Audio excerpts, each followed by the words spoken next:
Welcome back. It's been tough going for the country's unions. The right-to-work law gets passed in Michigan. Host just liquidates its brands after a battle with its unions, leaving over 18,000 without a job. And now the show may not go on for some theaters on Broadway, as union members are authorizing a strike. Just about 12% of all workers belong to a union in this country today. 12%. It's leaving some to wonder, does it pay to become a union member anymore? Justin Wilson of the Center for Union Facts says the union label is toxic to today's modern worker. But Thea Lee of the afl-cio takes a very different view. Good to see you both. Thanks for joining us. Justin, kick us off here. You say the union brand is toxic to many workers and companies. Make the case.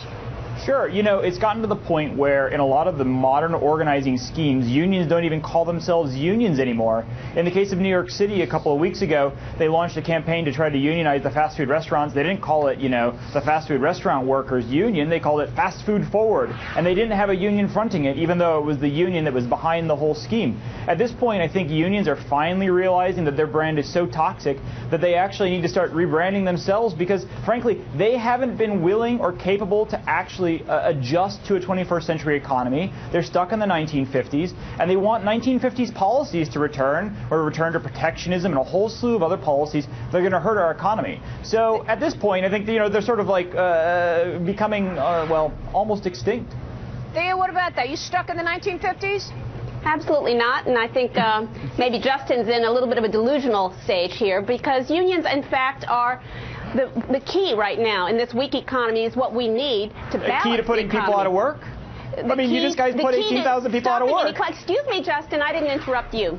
But the key to balancing the economy, you have tremendous inequality, you have stagnating wages, you have loss of power for working people. And what unions are is a voice for working families in this economy. They represent all workers, union members, but also others who are struggling for minimum wage, for a safe workplace, for decent working conditions. And this is exactly what the economy needs right now, which is that we need to workers need a voice at the workplace, and they need a voice in the political system. And because unions have been so effective in having a voice in the political system, that's why there is a huge attack and a backlash against unions, where a bunch of right-wing billionaires have put a lot of money towards trying to destroy unions in Michigan and in other places. But I think it won't work because people are fighting back.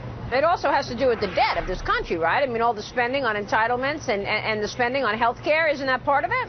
No, it has nothing to do with the debt, in fact, because a healthy economy in this country would be people having good jobs and paying taxes.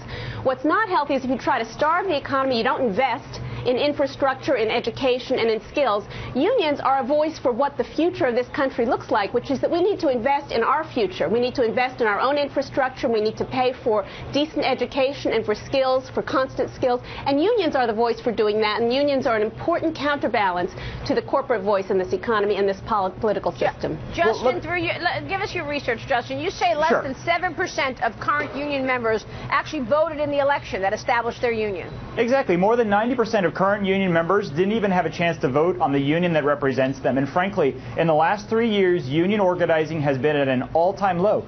Workers don't want unions because unions don't seem to give them anything for the dues that they charge.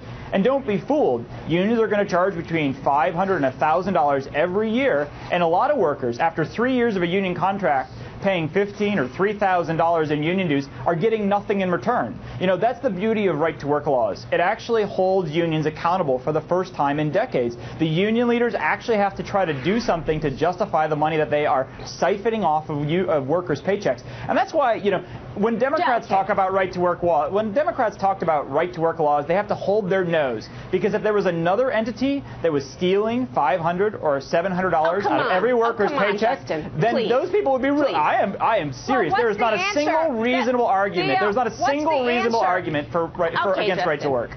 What's the answer, Thea, to the fact that close to 12% of workers now belong to a union? That's barely half of what it was 30 years ago. I mean, unions have clearly lost some power here.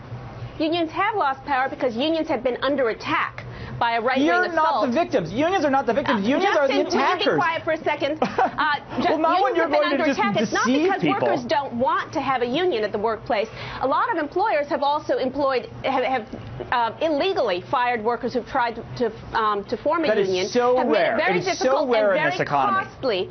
Could you be quiet for a second, Justin? So it's very difficult because of our labor laws, which are antiquated also. It's very difficult to form a union in this country, and our labor laws laws don't impose very heavy penalties on an employer that breaks the law by firing a worker who tries to organize or discriminating against workers who try to organize a union. But if you ask workers how many of them do want representation at the workplace, millions and millions of workers say they would love to have representation. Yeah, 13% of workers want to join a union. We did a poll. 13% of workers want a union. That's not a majority of Americans. I got to act as referee here, but this is a topic we want to continue. So I hope you'll come back soon, both of you, to continue hashing this out. Thanks very much.